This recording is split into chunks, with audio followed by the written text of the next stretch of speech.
and cut taxes for the very wealthy, and that's what got us in this mess in the first place? Or do we want to continue the policies that President Obama has set forth and continue this economic recovery that we've enjoyed for the last 7 years? I think that's what this election is all about in 2016.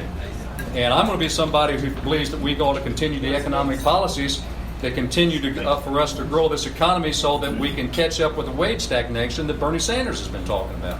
Because Bernie's made a valid point about wage stagnation. And I was with the president the other day up in Elkhart, Indiana, and had a chance to visit with him a little bit and get reacquainted with him. He and I developed a friendship when I was in Congress. But he said it all right. Are we going to go back to those old days where, it got us into this mess in the first place, or are we going to continue the policies that have pulled us out? And eventually wages will catch up because of a growing economy. That's one component, I think, of 2016 in answer to your question. The other component is exactly what I showed you on this video. Do we want a president of the United States who's going to appeal to the worst parts of our nature? Fear, anger, prejudice. We're better than that. And, I've got 3 grandchildren, and I don't want my grandchildren looking at the next president of the United States, Donald Trump, as their role model for their behavior.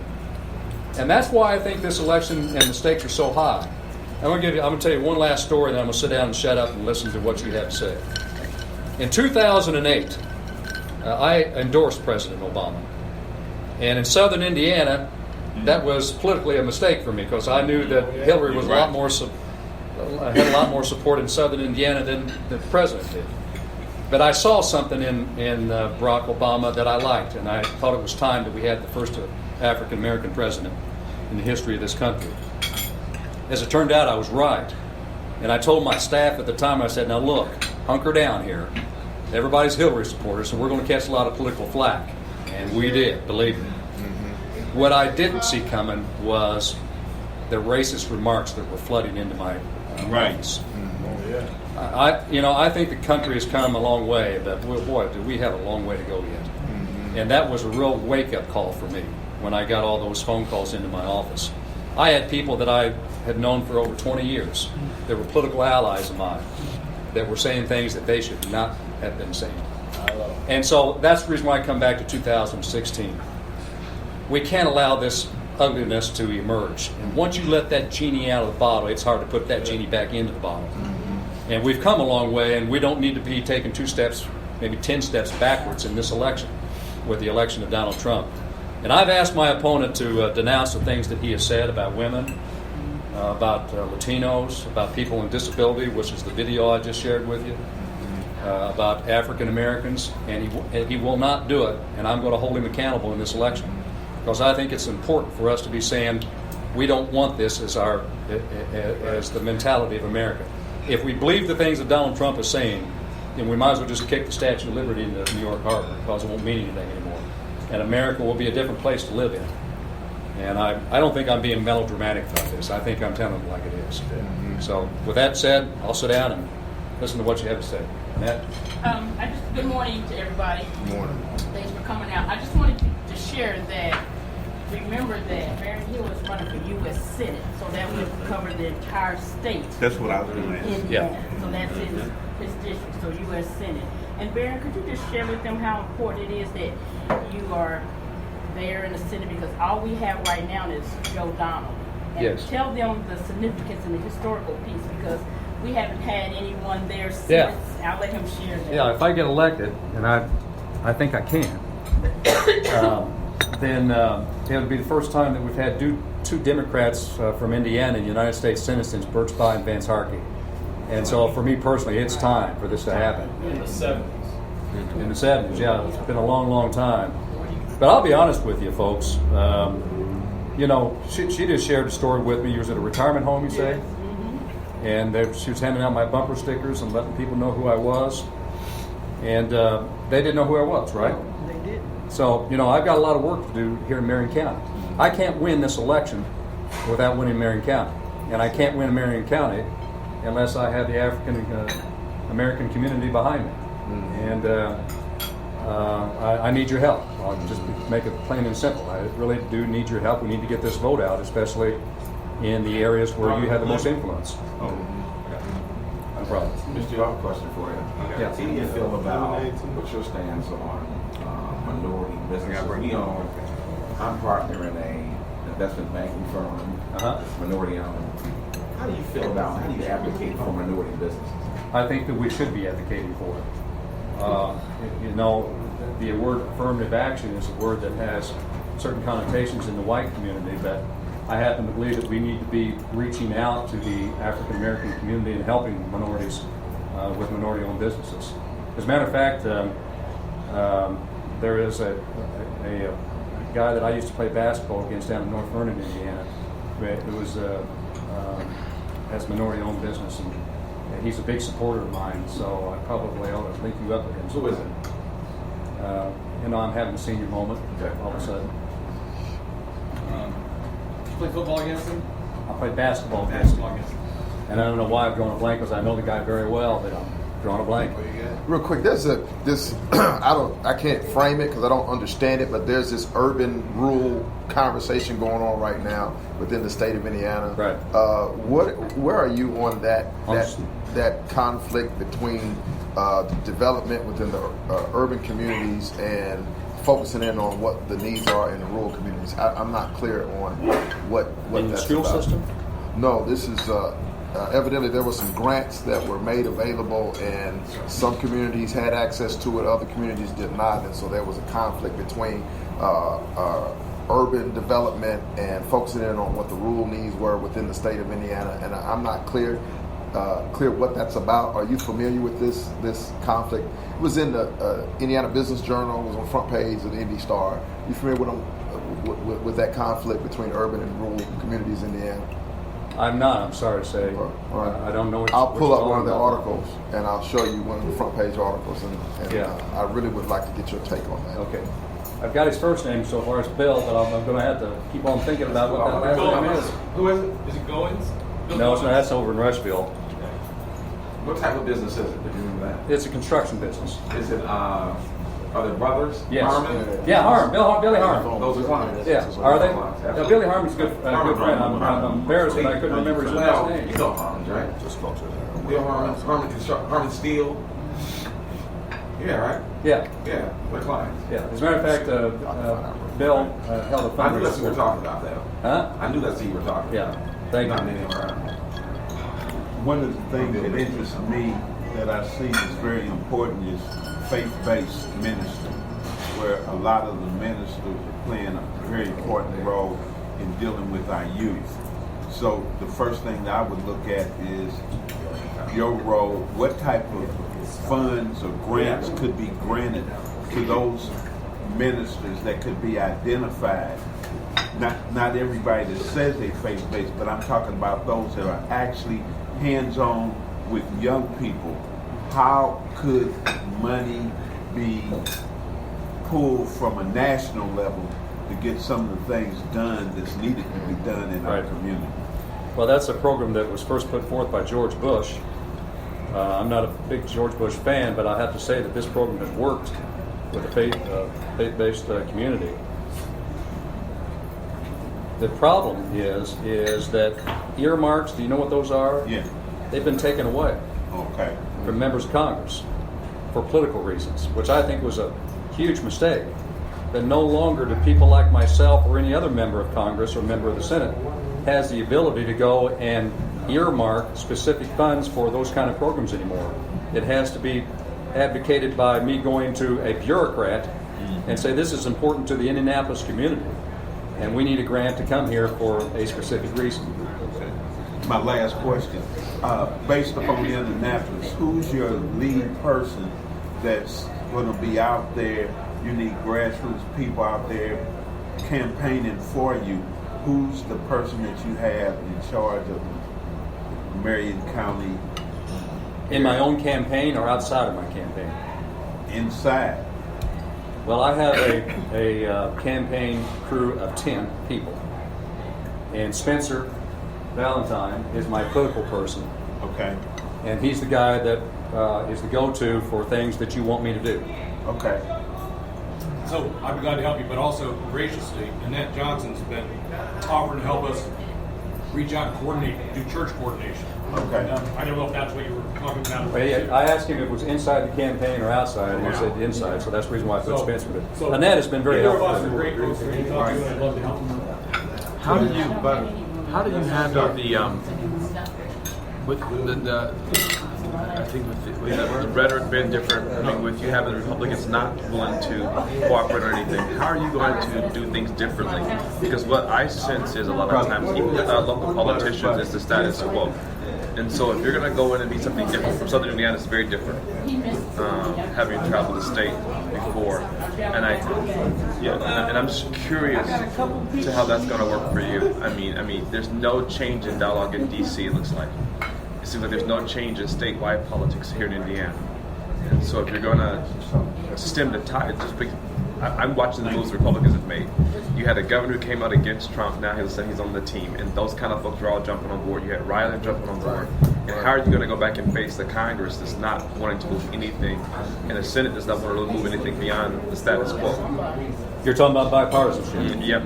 And we hear that said, but I think we need some fighters on the Democratic side. I just don't think we have somebody bold enough to say what needs to be said. Let me answer your question, because I want you to know how I operate, okay? I'm not a person that's going to be in the United States Senate that's going to be attacking Republicans. I never did it when I was a member of the House, and I won't do it as a member of the United States Senate, because I think you can actually get things done when you don't create enemies. Let me give you a case in point. I was asked to carry a major piece of legislation that would increase the fuel efficiency standards of automobiles. They hadn't been increased in over 40 years. And I told Nancy Pelosi, who asked me to carry the bill, that, I'm happy to do it, honored that you think I have the kind of qualities to pass a major piece of legislation like this, but I'll only do it with Republican support. I went to a guy by the name of Lee Terry from Nebraska, a Republican, and said, Lee, here's this bill. I want you to go on it. I want you to get Republicans to support it. I'll get Democrats to support it. And let's pass this bill. Because I had not made any enemies by participating in all the political bickering. Lee Terry was willing to help me with this bill. And so he got a bunch of Republicans on the bill. I got a bunch of Democrats on the bill. And guess what? We passed the bill and the president signed it. That's the way I'm going to operate in the United States Senate. I hope that answers your question. You spoke earlier about the racist rhetoric that Yes. you heard from close allies at the time that President Obama came into office. And we know that the nation is still true, that the nation divided against itself cannot stand. But I think one thing a lot of us don't know is that racism is a new reality in the history of the world. This is not something that's been around for forever. It's only about 600 or 700 years old. Right. With the Tea Party mentality, I'm wondering, and I'm asking, do you think that it's dying down, or is it morphing into something else? And if it's morphing into something else, which is what I suspect, how do you lead? How do you legislate under circumstances when the nation is becoming more black and brown, but the leadership, both the leadership and the finances are still predominantly white? Right. Yeah. Well, How do you lead? How do you legislate under those circumstances, looking towards the future? My approach has always been based upon what I told you, is kill them with kindness. That's just the way I operate, and it's worked for me. And is the Tea Party as strong as it was back in 2010? I don't think so. I think it's not the force to be reckoned with that it was 6 years ago. But that mindset, I'm wondering if it's morphed into other things and grown. I can only answer your question based upon my own experiences. Right. And I saw that ugliness in 2008 when I endorsed President Obama. I think we've made progress over the last 50 years. I think we have. But because of that experience in 2008, I realized that we still got a long way to go to wipe this thing out. That's right. And so my approach is going to be, to kill them with kindness, to reach out, to respect everybody, And some people wouldn't use that approach, but that's who I am. And I think by having a spirit of respect and love for people, that wins the day. That's also my religious upbringing. That's the way I was taught by my mom and dad. And that's just the way I'm going to operate. Aaron? Yes. Going back to Pastor Gervin's question, I think part of the dynamic we're seeing is in terms of jobs. Anytime the jobs come into the rural areas, Greenfield, Honda plants, they get outside of Marion County. Right. And then a lot of people in our community need access to these jobs, and so they may not have vehicles that can commute 40, 50 miles a day. Mm-hmm. And so what would be your commitment as U.S. Senator, being that winning Marion County is key, that you would encourage people to put their jobs inside of 465 versus going outside of 465 to the rural areas? Because I think that's what his article, when he brings up, that was part of the challenge. Yeah. We're seeing some of the plants and other things built outside of 465, and it's challenging for especially poorer people to get to these jobs. Right. If you don't have a quality vehicle, you can't afford to be driving 40, 50 miles one way for a job. Yeah. This is kind of what you were asking me the other day. Right. This is a tough one. I'm not going to sugarcoat it by trying to come up with something that makes sense, because I don't know. Other than I can be an advocate as a United States Senator for urban renewal in terms of these jobs coming in.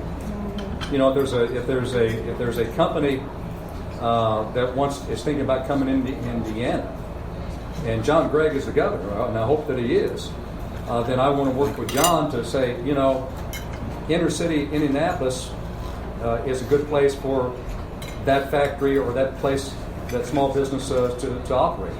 I can only be an advocate, and I promise you that I will be. I have a question for you. Okay. So, hopefully it does not come to pass, but if it does come to pass that Donald Trump is our president, as we talked about, we are seeing just a huge campaign around fear and playing into people's insecurities and fear and blaming other people. So if he is president and you are elected to Senate, how will you work to counteract that, to work with that, I hear you say killing them with kindness, but what would that look like? How would you deal and work with him as a president? Donald Trump? Well, I'm saying, God forbid that happens, but we're down to two candidates, and we have a lot of people that he's played into that are going to vote for him. Well, let me answer the question this way. Even though my approach with people is kill them with kindness, if they are saying things or doing things that exacerbate that ugliness and that racism, I will be the first to denounce it. I have in this campaign, and I will as a member of the United States Senate. Let me make myself perfectly clear about that. The question is, will my opponent do the same thing? And I've asked him to denounce all the things that Donald Trump has been saying recently, and he won't do it. And I think he's not doing it for political reasons, because he's trying to appeal to his political base. So my approach with individual legislators is going to be peaceful and loving and kill them with kindness. If somebody says something that inflames that racism that exists in this country still, that I'm going to denounce it. I mean, I realize it's a possibility, and it scares the crap out of me that he could be our president. I know. And so if that does come to pass, there are our legislature, our senators and representatives that have the power to be a voice of reason against that. So I guess that's my question too. Like, how would you be that voice of reason and try to get your other constituents on board with that? Because the president is only one of our three branches of government. I agree. But you know what? There's people on the other side of the aisle. I was walking in here, and CNN was on. I saw, Paul Ryan has now denounced Donald Trump and his racist remarks, which is a very encouraging sign. We need to foster that and make that happen. Reverend Green, I want to also tell you that while I was born and raised in Seymour, Indiana, a rural community, I now live here in Indianapolis because I want to be near my grandchildren. And I live in a racially mixed neighborhood. We have Asians, we have white people, we have African Americans. So I love inner city Indianapolis. And so I'm motivated to get the good paying jobs into this community because I'm now a part of this community. Do you have a good working relationship with Andre Carson? With who? Andre. Andre Carson? Oh, Andre's a good friend of mine, yes. And I work with him very well. Matter of fact, he just wrote me a check to my campaign the other day as well. Good. What do you see on the horizon for veterans? The ongoing battle between us and the VA. Yeah. I'll answer the question on how I handled my veterans when I was a member. I had several people that worked for me, and the people who did work for me, especially here in my district in southern Indiana, they were assigned various responsibilities. Like I may have had a person that was responsibility for education policy and agriculture policy and maybe military policy. But on veterans, I had one person devoted solely to making sure that they took care of veterans in my congressional district. They didn't do anything else. I didn't want them distracted. I wanted them working only with the veterans. And as a member of the United States Senate, I'm going to have at least 2 people that are going to be devoted to simply veterans issues to make sure that our veterans are taken care of. As relates to the policy in terms of improving our veterans hospitals, our veterans clinics, that's kind of an ongoing process, and I'll be an advocate to make sure that we improve those facilities. Especially for the veterans here in Indianapolis at the Veterans Hospital. Being in such a bad condition, so you're going to be working on Absolutely. Absolutely. There was a veterans hospital down in Louisville, Kentucky, because my district ran across the Ohio River, and so my proximity to the veterans facility was closer to Louisville. And we were successful in actually building a new hospital for veterans down in Louisville. So if that's what it takes here, if we conclude that we need... You know that's where we're from now. Louisville? Yes. Our family is all there. Really? Should have said Louisville. I didn't know that. Yeah. You better sit down. Your food is going to be. Okay. All right.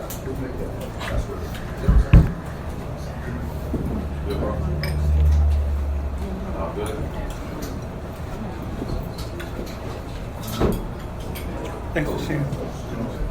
Thank you.